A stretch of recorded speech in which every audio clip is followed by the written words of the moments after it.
출구조사 이후의 국민의힘의 분위기. 이 화면에서는 우리 김기현 위원장이 다시 한번 출연하시겠군요. 그리고 스티커를 붙이는 퍼포먼스, 이준석 대표, 권성동 원내대표의 소감까지 결정적인 국민의힘의 승리 장면 함께 보시죠. 3, 2, 1.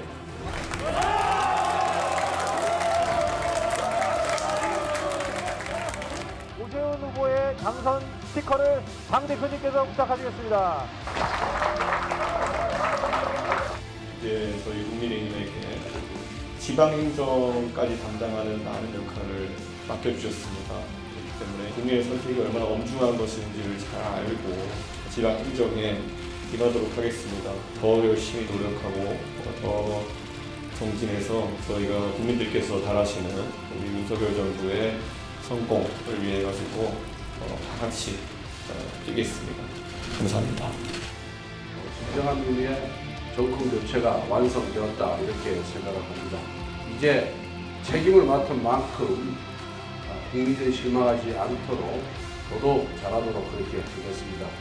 우리 국민의힘이 잘할 때는 아낌없는 박수를 쳐주시고 잘 못할 때는 부지서 주시기 바랍니다. 감사합니다. 지역을, 시민을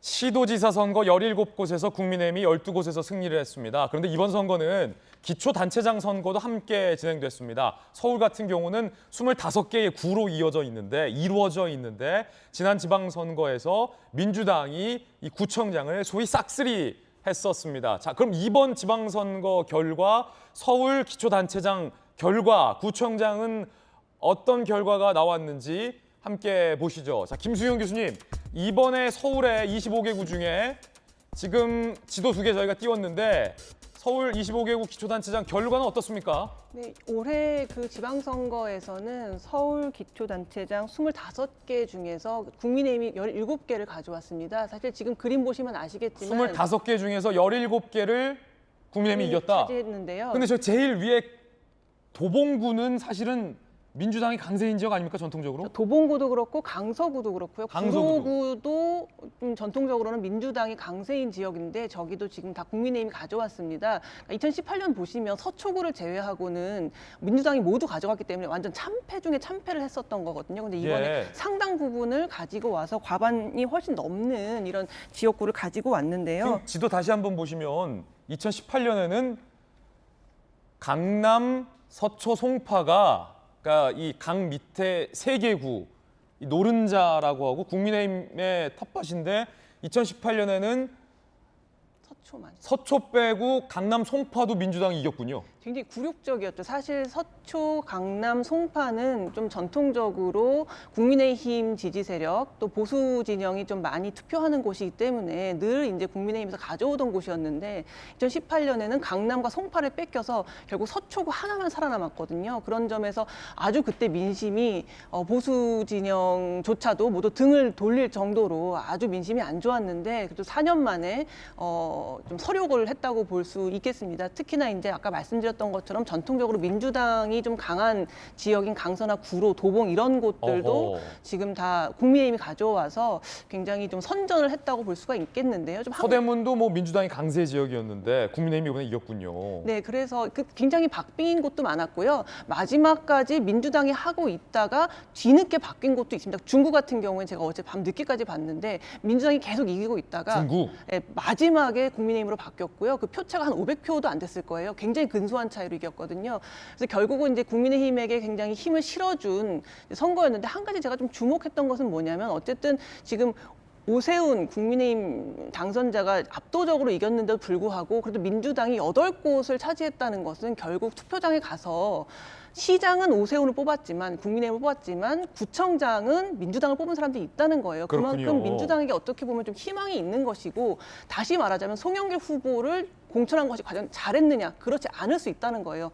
자기는 구청장 같은 경우에는 민주당을 뽑았지만 송영길 후보에게는 자기가 표를 줄 수 없다라고 생각하는 사람들이 오세훈 아하. 후보에게 표를 준 것이기 때문에 민주당의 입장에서는 정말 그렇게 말도 많고 탈도 많았던 이 송영길 후보의 공천이 얼마나 잘못된 예. 것인가에 대한 반성을 좀 해야 되는 대목이라고 예를 봅니다. 들어서 지금 지도 보면 박용진 의원의 지역구인 강북이 구청장은 민주당 강북구청장이 당선이 됐는데 저기 민주당 지지자들이 투표장에 가서 구청장은 민주당 찍었지만 시장은 오세훈을 찍었을 수도 있다라는 거군요. 그렇죠. 저도 이제 어제 투표를 했는데 이제 7장을 가지고 들어가서 투표를 하는데 이게 많은 사람들이 그냥 당 보고 찍기도 하고 좀 일관되게 투표를 하는 경향이 있는데 뭐 강북구 같은 경우에는 구청장은 어쨌든 민주당을 뽑았지만 모두가 그렇다는 건 아닙니다. 예. 근데 그중에 일부는 시장은 오세훈 후보를 뽑았다. 그렇죠. 그것은 오세훈 후보가 좋아서일 수도 있지만 예. 송영길 후보는 아니다. 대선의 패배에 책임을 져야 될 사람이 서울시장에 나온 것은 이건 아니라고 본다라고 해서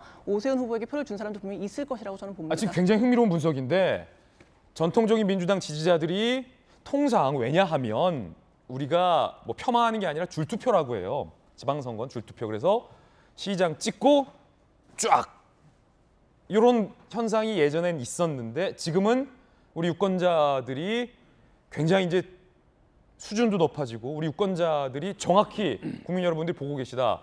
예를 들어서 우리가 강북 얘기를 했지만 실제로 그러면 강북에서 박용진 의원님 예. 본인 지역이시니까 예. 구청장은 민주당 지지자들이 나와서 민주당을 찍었지만 예. 송영길은 안 된다 해서 반대 투표.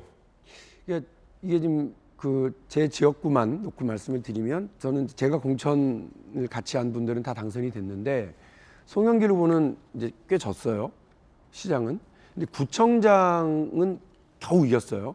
0.3 이겼습니다. 아 겨우 이겼군요. 겨우 이겼습니다. 근데 시의원들은 크게 이겼어요. 예. 그리고 구의원들을 표를 연합해 보면 더 크게 이겨요. 예. 그러니까 이건 무슨 말이냐면 서울시장 선거를 통해서 아까 말씀하신 위에서부터 줄투표, 낙수 효과가 벌어진 게 아니라 구의원, 시의원, 이 지역 일꾼들 살리려고 정말 나와서 그렇게 이렇게 찍고 가신 거죠. 그렇게 찍고 가다가 마지막 시장은 차마 그러니까 다른 판단을 한 거죠. 송영길은 못 찍었다. 그리고 지금 저 좀 뭐 부끄럽고 좀 저도 각성해야 될 문제입니다만 강북구가 투표율이 가장 작았습니다. 근데 민주당 지지가 좀 전통적으로 셌었던 지역구들 있잖아요. 이게 다 낮았어요. 다 낮았다. 이 말씀은 뭐냐면 민주당 지지층이 이번 선거에 적극적으로 참여할 동인도 없고 그렇게 투표를 하려고 하는 태도를 보이지 않았다는 겁니다. 그 책임이 송영길 후보에게 있다고 보십니까? 민주당 지도부에게 있죠. 아까 제가 말씀드렸던 것처럼 대선 패배에 대해서 어떠한 반성과 변화도 없이 그 패배를 예. 책임지고 사퇴했던 당대표가 다시 서울시장 후보로 나온다. 여기에 대한 어떤 지지층에게, 국민들에게, 유권자들에게, 당원들에게 그 명확한 어떤 설명을 지금 못했다는 게 이번에 이제 예. 선거 결과로 드러나고 있는 거라서요. 민주당으로서는 이 선거 결과를 정확하게 잘 판단해야 되는데 예. 대선 패배의 원인도 분석하지 않은 상태에서 지금 지방선거에 대한 패배 원인까지 같이 분석을 해야 되거든요. 그러니까 이 상황을 좀 정확하게 봐야 되고 알겠습니다. 이 하나를 말씀을 드리면 선거가 시작이 되니까 이제 대통령과 새로운 정부가 국정 안정론 이거를 내세웠잖아요. 그러니까 이걸 피해가기 위해서 뭘 얘기했느냐면 지역 일꾼론을 얘기했거든요. 대통령 선거에서 패배한 이른바 책임을 가지고 있는 후보와 당대표와 원내대표가 다시 진두지휘를 하고 있으면서 대선 연장전의 성격으로 가져갔다. 그러다 보니까 대선 일꾼론이 안 먹혔다. 일꾼론이 먹힐 자리가 없었다. 이런 판단입니다. 경기도에도 31개의 기초시가 있습니다. 뭐 경기도 내에 성남시장도 있고 많은 시장 선거가 있는데 이 기초단체장 경기도는 어떻게 됐는지 박승배 변호사님, 경기도 기초단체장 결과는 어떻습니까? 경기도 기초단체장 선거 결과는 국민의힘과 민주당의 승리 비율이 22대 9로 갈렸습니다. 기초단체장 선거와 관련해서는 민주당이 서울에서는 그나마 선전한 반면에 경기도에서는 고전을 면치 못했습니다. 그 패배 정도가 경기도가 더 심화되어 있는 상황입니다.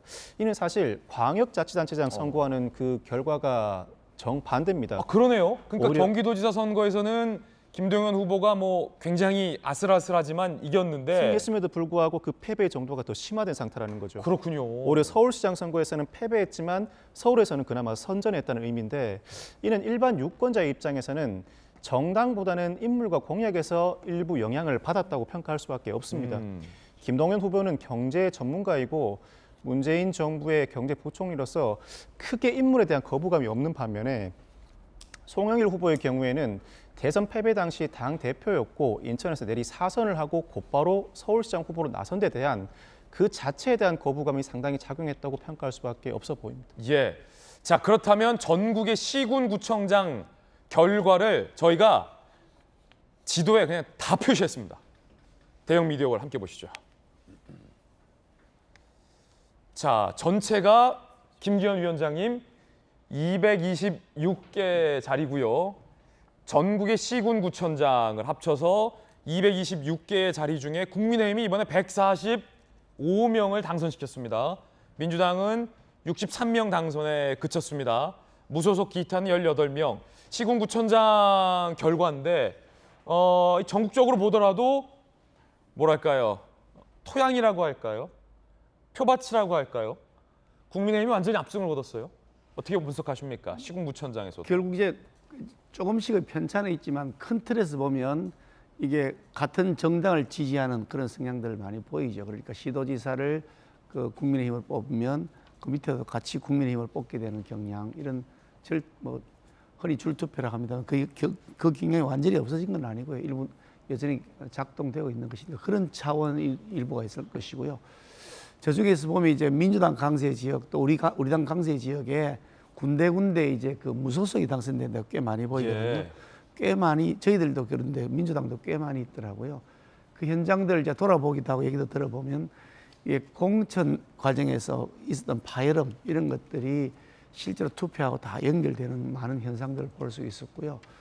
조금 전에 이제 우리 박 변호사님 말씀도 계셨습니다만은 결국 이제 사람을 보고서 뽑는 그 경향성이 갈수록 짙어진다.